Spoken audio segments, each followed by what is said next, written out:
Seorang wanita bernama Devki yang berprofesi sebagai guru SMA menikah dengan seorang duda bernama Anan Sabarwal yang sudah memiliki seorang putri bernama Arya. Dari pernikahan mereka pun mereka dianugerahi seorang putri lagi bernama Priya. Devki yang mengajar di tempat Arya bersekolah, suatu hari saat sedang mengajar di kelasnya, seorang murid laki-laki bernama Mohit mengirim video tak senonoh kepada Arya. Devki lalu membuang ponsel Mohit dan meminta orang tuanya untuk datang menemuinya. Malam harinya saat makan malam, Arya yang tidak suka dengan tindakan Devki saat di sekolah, berusaha menghindari percakapan dengannya saat mereka sedang membahas rencana liburan mereka nanti. Arya yang saat itu sangat bersemangat meminta kepada ayahnya agar dirinya saja yang menentukan tempatnya dan yang mempersiapkan segala sesuatunya. Setelah itu dia juga meminta izin untuk menghadiri pesta Valentine yang akan diadakan di sebuah klub malam minggu besok. Tapi dia hanya minta izin kepada ayahnya dan mengatakan dia tidak butuh persetujuan Devki. Anan yang jelas marah dengan sikap Arya langsung menegurnya, tapi Arya malah jadi tambah kesal lalu pergi meninggalkan ruang makan dan masuk ke kamar. Tak lama kemudian Devki menghampirinya dengan membawa makanan dan mengatakan dia boleh menghadiri pesta karena ayahnya sudah mengizinkan. Dan walaupun Arya tidak memperdulikannya, Devki yang memang tulus menyayangi Arya berusaha memakluminya dan tetap bersikap seperti biasa. Sebagai seorang ibu, Devki tidak pernah membedakan kasih sayang antara anak kandung dan anak tirinya. Dia selalu berbesar hati menerima semua sikap Arya karena baginya, sebagai orang tua sudah seharusnya dia yang belajar memahami anak-anak. Jadi, dia juga meminta Anan untuk tidak terlalu mendesak Arya agar menerima kehadirannya. Arya sebenarnya bukan anak yang jahat. Dia hanya belum bisa menerima jika posisi ibunya tergantikan. Buktinya, setelah menyadari kesalahannya, Arya langsung meminta maaf pada ayahnya karena sudah menyakiti perasaannya dan Devki. Arya yang selama ini selalu memanggil Devki dengan sebutan Mem, yaitu panggilan yang biasa digunakan oleh para murid kepada guru mereka, diminta ayahnya untuk merubahnya dengan memanggilnya ibu. Tapi dia tidak mau, karena baginya, walaupun ibunya sudah tiada, sampai kapanpun tidak ada yang bisa menggantikan posisinya. Dia sudah bisa menerima kehadiran Priya sebagai adiknya, tapi sulit baginya untuk menerima Devki sebagai ibu tiri. Malam Valentine pun akhirnya tiba, Arya lalu dijemput oleh kedua sahabatnya Sapna dan Rishi. Sebelum mereka berangkat, Devki sempat berpesan kepada Rishi untuk menjaga Arya. Di pesta tersebut, semua teman sekolah Arya hadir, termasuk Mohit. Karena sudah lama naksir dengan Arya, dia mencoba mendekatinya malam itu, tapi lagi-lagi ditolak. Merasa kesal, dia mengadu kepada sepupunya Charles, yang kemudian dengan pedenya menunjukkan keahliannya menaklukkan wanita. Dia mencampurkan obat tidur ke dalam minuman dan menawarkannya kepada Arya. Tapi percobaannya gagal karena Arya menolaknya, dan justru Sapna yang malah meminumnya. Charles yang merasa terhina karena ditolak oleh Arya, jadi terbakar emosi dan langsung merencanakan sesuatu yang buruk kepada Arya. Arya yang ternyata sudah lama naksir dengan salah satu temannya Kabir mencoba untuk mendekatinya malam itu. Tapi kemudian dia mengurungkan niatnya setelah melihat Kabir sedang bersama seorang wanita. Merasa patah hati, dia mengajak Sapna pulang, tapi Sapna yang tiba-tiba pusing akibat minuman dari Charles tidak bisa berjalan lalu tertidur di sofa. Rishi yang sebelumnya sudah pergi dulu karena ada urusan mendesak, jadi tidak bisa mengantarkan mereka pulang. Arya kemudian pergi keluar untuk menelpon taksi, tapi sebelum itu dia mengangkat telepon dari Devki dan mengatakan akan tiba di rumah sekitar 45 menit lagi. Melihat ada kesempatan, Charles mengajak Mohit dan kedua sahabatnya, yaitu Jagan dan seorang penjaga klub bernama Baburam, untuk menculik Arya. Mereka membawanya berkeliling dengan mobil dan melakukan pelecehan juga kekerasan fisik padanya. Kemudian mereka membuangnya ke selokan dalam kondisi yang sangat mengenaskan. Devki yang mulai khawatir karena Arya tidak bisa dihubungi dan tak kunjung sampai ke rumah, memutuskan mendatangi klub tersebut untuk menanyakan keberadaannya kepada teman-temannya. Tapi sayangnya tidak ada satupun yang tahu. Rishi yang kembali ke pesta setelah urusannya selesai pun tidak melihat Arya. Dia hanya bertemu dengan Sapna lalu mengantarkannya pulang. Devki kemudian pergi ke kantor polisi untuk meminta bantuan, tapi para polisi terlihat santai saja, karena mereka sudah biasa menangani remaja seperti itu. Apalagi hari itu adalah hari Valentine. Polisi hanya menyuruhnya pulang dan akan mengabarinya jika mereka sudah memiliki petunjuk. Saat Devki menuju mobilnya, seorang detektif berinisial DK menghampirinya untuk menawarkan bantuan, tapi karena penampilannya yang tidak meyakinkan, Devki tidak menggubrisnya. Keesokan paginya, tubuh Arya ditemukan oleh seorang pejalan kaki yang langsung menghubungi polisi. Devki yang dikabari oleh pihak kepolisian langsung bergegas mendatangi rumah sakit dan betapa terkejutnya dia melihat kondisi Arya yang terluka parah sampai harus masuk ruang ICU. Ditambah lagi, saat dokter mengatakan kemungkinan besar Arya telah mendapatkan pelecehan seksual, Devki langsung menangis histeris. Anan yang sedang berada di luar negeri untuk urusan pekerjaan pun langsung segera pulang setelah mendapatkan kabar dari Devki. Sebagai ayah, dia merasa sangat bersalah karena tidak bisa menjaga Arya. Inspektur Matthew yang ditugaskan dalam kasus ini mengatakan kepada Devki bahwa Arya harus segera memberikan kesaksiannya segera setelah dia siuman untuk membantu investigasi. Setelah Arya memberikan pernyataannya, Matthew langsung bertindak cepat dan menangkap para tersangka satu persatu. Kasusnya langsung dilimpahkan ke pengadilan, tapi sayangnya, selama persidangan berlangsung, Mohit dan Charles berhasil memanipulasi bukti-bukti yang membuat mereka bebas dari tuduhan. Ditambah lagi, hasil tes yang menunjukkan adanya kandungan alkohol di dalam tubuh Arya pada waktu kejadian membuat pernyataannya dianggap tidak sah.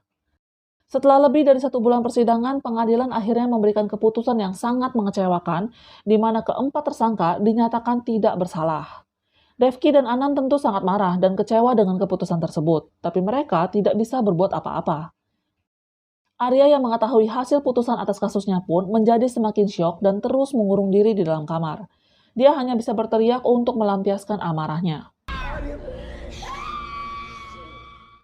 Keesokan harinya saat sedang mengantarkan pria ke sekolah, Devki yang melihat Mohit lewat di depan mobilnya langsung mengajukan protes kepada kepala sekolah karena mengizinkan seorang kriminal tetap bersekolah di sana. Sayangnya, keputusan pengadilan yang menyatakan Mohit tidak bersalah membuat pihak sekolah tidak dapat memberikan sanksi apapun padanya. Hati dan pikirannya yang sedang dipenuhi emosi membuat Devki bertindak gegabah dengan mengikuti Mohit sepulang sekolah dan berniat menabraknya, yang membuat dirinya sendiri hampir saja mengalami kecelakaan. Sepulangnya ke rumah, Devki menceritakan kepada Anand tentang Mohit yang diperbolehkan kembali ke sekolah. Hal ini membuatnya tidak ingin lagi mengajar di sana, dan mereka juga harus memindahkan pria ke sekolah lain. Melihat kepolisian dan hukum di negaranya tidak bisa diharapkan, Devki memutuskan untuk melakukan pembalasan dengan caranya sendiri. Dia teringat dengan detektif Deka yang pernah memberinya kartu nama, kemudian pergilah dia mendatangi kantornya. Deka yang juga memiliki anak gadis seumuran Arya setuju untuk membantu Devki mencari informasi tentang para pelaku, tapi dengan satu syarat, mulai saat itu mereka berdua harus berpura-pura tidak saling mengenal untuk mengurangi resiko dicurigai oleh polisi. Target pertama yang diincar Deka adalah Baburam, si penjaga klub. Deka memberikan Devki alamat sebuah bar di mana Baburam selalu menghabiskan Senin malamnya di sana dan minum sampai bar tutup. Setelah mengetahui informasi ini, Devki kemudian mendatangi 2 orang waria yang pernah menjadi murid binaannya untuk meminta bantuan. Sebagai tanda balas budi, kedua murid Devki bersedia membantunya. Mereka merayu Baburam lalu membawanya ke suatu tempat untuk mengebirinya. Setelah berhari-hari tidak pulang, Baburam tiba-tiba saja sudah berbaring di jalanan di depan rumahnya. Dan saat menyadari adik kecilnya sudah tidak ada, dia berteriak histeris lalu tidak sengaja terpleset dan tewas seketika. Inspektur Matthew yang mendengar kabar tersebut langsung curiga kalau kejadian itu pasti merupakan aksi balas dendam yang dilakukan oleh Anand, sehingga dia meminta anak buahnya untuk mulai mengawasi gerak-geriknya. Setelah membereskan Baburam, target mereka selanjutnya adalah Charles. Deka memberikan USB berisi data latar belakangnya dan rekaman situasi di sekitar rumahnya. Diketahui Charles adalah anak tunggal yang kedua orang tuanya sudah meninggal dunia. Dia hanya tinggal sendirian di rumah mewahnya dan merupakan pelanggan tetap di sebuah klub yang mana setiap Sabtu malam sudah menjadi rutinitasnya untuk berpesta di sana. Bahkan, semua asisten rumah tangganya selalu diliburkan di hari itu dan baru kembali lagi pada Minggu pagi. Dia juga sering menghabiskan waktunya bersama Mohit karena orang tua Mohit yang bekerja sebagai pilot lebih sering menghabiskan waktunya untuk berpergian. Dan saking seringnya mereka menghabiskan waktu bersama, Charles punya kunci cadangan rumah Mohit. Deka juga menambahkan, Charles adalah seorang penggila fitness dan rutin mengkonsumsi minuman protein. Mengetahui fakta ini, Devki yang saat itu sedang memakan buah apel, tiba-tiba saja mendapatkan ide. Dia kemudian pergi membeli banyak sekali apel, memisahkan bijinya, lalu memblendernya sampai menjadi bubuk halus.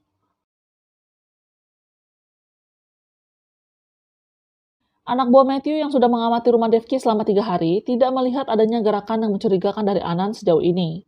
Fokusnya yang hanya pada Anand membuatnya tidak berpikir untuk mengamati gerak-gerik Devki yang saat itu keluar rumah dengan menggunakan mobil. Sehingga dia pun tidak melaporkan hal tersebut kepada atasannya. Devki yang malam itu pergi ke rumah Charles memanggil tukang kunci dengan berpura-pura menjadi pemilik rumah yang kehilangan kuncinya. Setelah berhasil masuk, pertama-tama dia memutuskan kabel CCTV, kemudian mencari kunci rumah Mohit dan pergi menuju ruang fitness. Setelah menemukan botol bubuk suplemennya, Devki mencampurkannya dengan bubuk biji apel yang sudah dibuatnya. Charles yang keesokan harinya meminum suplemen seperti biasa, tiba-tiba saja merasa pusing lalu pingsan. Setelah dibawa ke rumah sakit dan diperiksa, di dalam tubuhnya ditemukan kandungan sianida yang terbuat dari biji apel dan karena jumlahnya yang cukup banyak, Charles menjadi lumpuh. Mengetahui sepupunya masuk rumah sakit, Mohit langsung bergegas menjenguknya, dan hal ini sudah diperkirakan oleh Devki. Setelah Mohit keluar, Devki kemudian menyusup ke dalam apartemennya, lalu membuat bubuk biji apel untuk menjebak Mohit sebagai pelaku yang meracuni Charles. Lalu dia mengaktifkan alarm kebakaran yang membuat Mohit pasti pulang dan tentunya polisi juga akan datang bersamanya. Devki bisa mengetahui Mohit bersama dengan polisi saat itu karena bantuan Deka yang menyamar sebagai pasien di rumah sakit tempat Charles dirawat, dan Deka juga sudah menyadap kamarnya. Inspektur Matthew yang datang memeriksa rumah Mohit menemukan barang bukti seperti potongan-potongan apel di tempat sampah, sisa biji apel di dalam wastafel, dan botol berisi bubuk biji apel yang sudah jadi. Selain itu, dia juga menemukan jejak pencarian internetnya yang mencari informasi cara membuat sianida dari apel. Bukti di depan mata tidak bisa dibantah, ditambah lagi, ditemukan narkoba di dalam kamar mandi Mohit, yang membuat hukumannya akan semakin berat. Di sisi lain, Arya yang mendengar kabar tentang hal-hal yang terjadi kepada para pelaku, perlahan-lahan mulai mendapatkan ketenangan dan memiliki harapan untuk hidup kembali. Dia yang tadinya hanya mengurung diri di kamar, mulai memiliki keinginan untuk keluar rumah. Dan rencana liburan yang tadinya hampir gagal, akhirnya akan terlaksana. Devki hampir saja menyelesaikan misinya dengan sempurna, namun sayangnya, dia melakukan satu kesalahan kecil dengan meninggalkan kacamatanya saat berada di rumah Mohit. Matthew yang menemukan kacamata tersebut akhirnya menyadari bahwa Devki lah yang telah melakukan aksi balas dendam selama ini. Dia kemudian mendatangi Devki untuk mengingatkannya bahwa cara yang dia lakukan tidaklah benar, dan jika sampai dia menemukan bukti, Devki akan tetap dia tangkap. Karena sudah mulai dicurigai, Devki meminta Deka segera memberinya informasi tentang Jagan, si pelaku terakhir yang tersisa. Dan Deka berjanji akan mengabarinya saat Devki kembali dari liburannya. Matthew yang ternyata membuntuti Devki mendengar percakapan mereka, kemudian dia membawa Deka ke kantor polisi dan mendesaknya untuk memberitahukan apa yang sudah mereka rencanakan. Tapi sebelum dia mendapatkan jawaban, atasan Matthew memanggilnya dan mengatakan tindakannya akan merugikan kepolisian jika media sampai tahu kalau Devki dicurigai atas kasus yang terjadi kepada ketiga pelaku tersebut tanpa adanya barang bukti. Apalagi sebentar lagi atasannya akan pensiun. Dia tidak ingin ada masalah apapun sampai hari terakhirnya, sehingga dia meminta Matthew untuk melepaskannya. Jagan yang sempat menghilang membuat Deka kesulitan mencari informasi tentang keberadaannya. Tapi karena mendengar kabar tentang Charles, dia akhirnya muncul kembali untuk menjenguk sahabatnya itu. Di situ dia mengetahui kalau Devki adalah orang yang telah mencelakai Charles dan menjebak Mohit. Setelah Charles berhasil memberitahukan hal tersebut kepada Jagan, dia pun akhirnya menghembuskan nafas terakhirnya.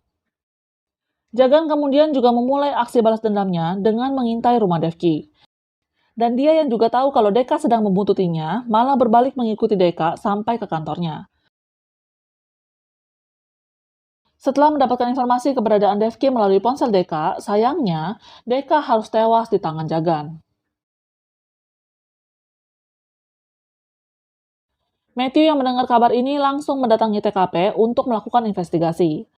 Saat melihat kacamata milik Deka, dia melihat ada sesuatu yang janggal dan ternyata kacamatanya dilengkapi dengan kamera. Dari sanalah ditemukan semua bukti pertemuan Deka dengan Devki dan juga rekaman saat Jagan menembak Deka. Matthew yang juga mengetahui keberadaan Devki dan keluarganya melalui kacamata tersebut, kemudian segera menyusulnya karena sudah dipastikan mereka semua sedang dalam bahaya. Setelah menghabiskan waktu berjalan-jalan, Devki dan keluarganya kembali ke penginapan dan tiba-tiba saja listrik padam. Anan yang pergi untuk mengecek panel listrik terkejut ketika melihat Jagan ada di sana dan sudah membunuh penjaga penginapannya. Jagan kemudian menembakkan pistolnya juga kepada Anan dan setelah itu dia pergi mencari Arya. Arya yang kemudian bertemu dengan Jagan dan karena masih trauma, dia tidak bisa bersuara. Tapi untungnya Devki datang dan menyuruh Arya untuk lari. Jagan kemudian memukul Devki dan menutup wajahnya dengan kantong plastik sampai dia kehabisan nafas. Setelah yakin Devki sudah tidak bernyawa, Jagan kemudian pergi lagi untuk mengejar Arya. Tapi ternyata Devki hanya pingsan. Dan ketika dia sadar, dia langsung keluar untuk mencari Arya juga.